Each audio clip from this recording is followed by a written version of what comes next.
रविंद्र धंत के आने वाले मेगा फाइट से पहले कासिम मडोक ने इंटरनेट पर ऐसी बयानबाजी शुरू कर दी है जिसने एशियन एमएमए कम्युनिटी में आग लगा दी है। नेपाली एमएमए सीन को डाउनग्रेड करना, रविंद्र के फाइट कैलिबर पर पर्सनल अटैक और डिसरिस्पेक्टफुल रिमार्क। आज के इस वीडियो में हम कासिम के हर एक ट्रैश टॉक पॉइंट को, नेपाल के फाइटर पर उसकी ट्रोल्स, रविंद्र के कोच का सॉलिड आंसर और फाइट नाइट पर मडोक के सामने आने वाले रियल स्टाइलिस्टिक डेंजरस का कंप्लीट एनालिसिस करेंगे। वीडियो को एंड तक देखना, पूरा मैटर ब्रेक डाउन करते हैं। सबसे पहले समझते हैं कि आखिर कासिम मडोक अचानक इतना लाउड और डिसरिस्पेक्टफुल क्यों हो गया है। कॉम्बैट स्पोर्ट के साइकोलॉजिकल गेम में दो तरह के फाइटर होते हैं, वो जो अपनी स्किल्स और फाइट रिकॉर्ड पर नेचुरली कॉन्फिडेंट होते हैं और वो जो ओपोनेंट के अंदर फेयर या इमोशनल रिएक्शन क्रिएट करने के लिए साइकोलॉजिकल प्रेशर बनाते हैं ताकि ओपोनेंट गुस्से में आकर केज में गेम प्लान भूल जाए। कासिम मडोक एग्जैक्टली यही प्लेबुक यूज कर रहा है। रविंद्र धंत के खिलाफ फाइट बुक होते ही मडोक ने नोटिस किया कि रविंद्र के पीछे एक मैसिव फैन बेस खड़ा है। नेपाली फैंस कॉम्बैट स्पोर्ट को बहुत दिल से सपोर्ट करते हैं। मडोक ने इसी चीज को अपना टारगेट बनाया। उसने सोचा कि अगर वो नेपाली कॉम्बैट कम्युनिटी को पोक करेगा तो उसे इंस्टेंट वायरल व्यूज, अटेंशन और साइकोलॉजिकल एज मिलेगा। मडोक की ट्रोलिंग सिर्फ कैजुअल स्टेटमेंट तक लिमिटेड नहीं रही, बल्कि उसने पूरे नेपाल के नेशनल सिंबल और प्राइड को डायरेक्टली मॉक करना शुरू कर दिया। पहले फोटो में मडोक नेपाल का नेशनल फ्लैग उल्टा पकड़कर खड़ा दिखता है और कैप्शन लिखता है कि the king of Nepal is coming to संघाई।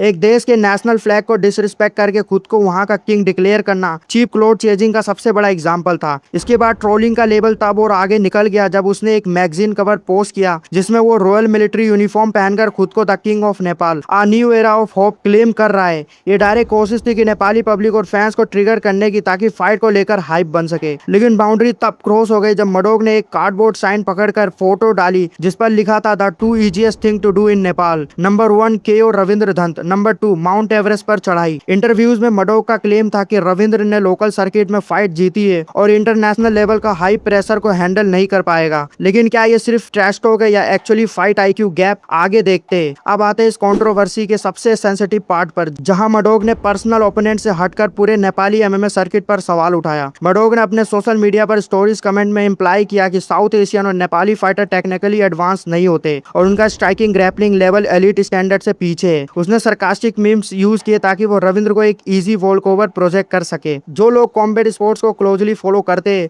उन्हें पता है कि साउथ एशियन सर्किट, खासकर नेपाल और इंडिया का एमएमए सीन पिछले 2-3 सालों में कितना रैपिडली इवॉल्व हुआ है। यहाँ के फाइटर्स में रो फिजिकल एंडोरेंस है, हाई एल्टीट्यूड कार्डियो और एक नेचुरल गिफ्ट, लड़ने का जज्बा होता है जिसे केज के अंदर इजीली तोड़ना इम्पॉसिबल होता है। जब कोई फाइटर पूरे नेशन या रीजन को ट्रोल करता है सिर्फ 1000 कमेंट और क्लोट के लिए, तो वो ओपोनेंट को इंटिमिडेट नहीं कर रहा होता है, बल्कि ओपोनेंट को ऐसी इंटरनल मोटिवेशन दे रहा होता है जहाँ हारने का कोई ऑप्शन ही नहीं बचता। रविंद्र धंत अब सिर्फ अपने लिए नहीं लड़ रहा, उनके कंधों पर पूरे रीजन का प्राइड का सवाल है। रविंद्र के कोच ने यहाँ प्रोफेशनल मैच्योरिटी का सबसे बड़ा एग्जाम्पल सेट किया। कोच ने सोशल मीडिया पर मड स्लिंगिंग करने के बजाय एक बहुत मेजर्ड और शार्प रिस्पॉन्स दिया। उन्होंने क्लियर किया कि उन्हें इंटरनेट के मीम्स और चीप कमेंट से कोई फर्क नहीं पड़ता। फाइट इंस्टाग्राम रील्स पर नहीं बल्कि केज के अंदर सेटल्ड होती है। कोच ने पॉइंट आउट किया कि वो फाइटर जो बहुत ज्यादा बोलते हैं वो अक्सर अपनी कार्डियो इनसिक्योरिटीज या अंडर प्रिपरेशन को लाउड नॉइज के पीछे छुपाने की कोशिश करते हैं। कोच ने साफ लफ्जों में कहा है कि तुम्हें पता है किकिंग का क्या हाल होता है नेपाल में।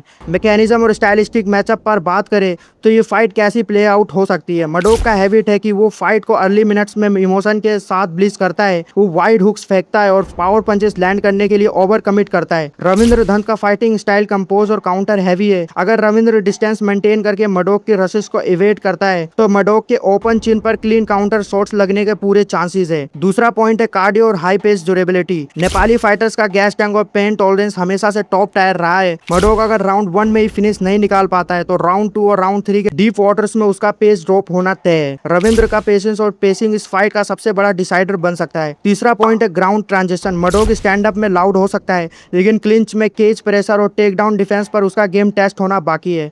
रविंद्र के पास ग्राउंड कंट्रोल का सॉलिड टूल है जहां वो फाइट को न्यूट्रलाइज करने के पॉइंट्स या सबमिशन निकाल सकता है। तो समरी क्या है? कासिम मडोक ने नॉइस क्रिएट करके मैच को पर्सनल और हीटेड बना दिया है, लेकिन कॉम्बैट हिस्ट्री गवाह है, चाहे कॉनर मैग्रेगर वर्सेस खबीब हो या कोई भी लोकल राइवलरी, ओवर कॉन्फिडेंस और पूरे देशों को मॉक करना हमेशा केज के अंदर भारी पड़ा है। रविंद्र धंत को यहाँ कोई लाउड वीडियो बनाने की जरूरत नहीं है। उनको काम फोकस, उनकी टीम का डिसिप्लिन, गेम प्लान और केज के अंदर उनका हर एक स्ट्राइक मडोक के हर एक चीप लाइन का सबसे सॉलिड जवाब होगा। क्विट कॉन्फिडेंस हमेशा लाउड एरोगेंस से ज्यादा डेंजरस होती है। आपके हिसाब से क्या कासिम मडोक ने नेपाल और नेपाली फाइटर को ट्रोल करके बहुत बड़ी बाउंड्री क्रॉस कर दी है? और क्या फाइट नाइट पर रविंद्र धंत मडोक को उनकी ही जुबान में केज के अंदर ब्रूटल जवाब दे पाएंगे? आपकी प्रेडिक्शन और एनालिसिस नीचे कमेंट में जरूर लिखे। वीडियो पसंद आए तो लाइक जरूर सपोर्ट करें, चैनल को सब्सक्राइब करें, अपने दोस्तों के साथ शेयर करें। मिलते हैं अगली वीडियो में, तब तक के लिए वासी कॉम्बैट को सपोर्ट करते रहिए।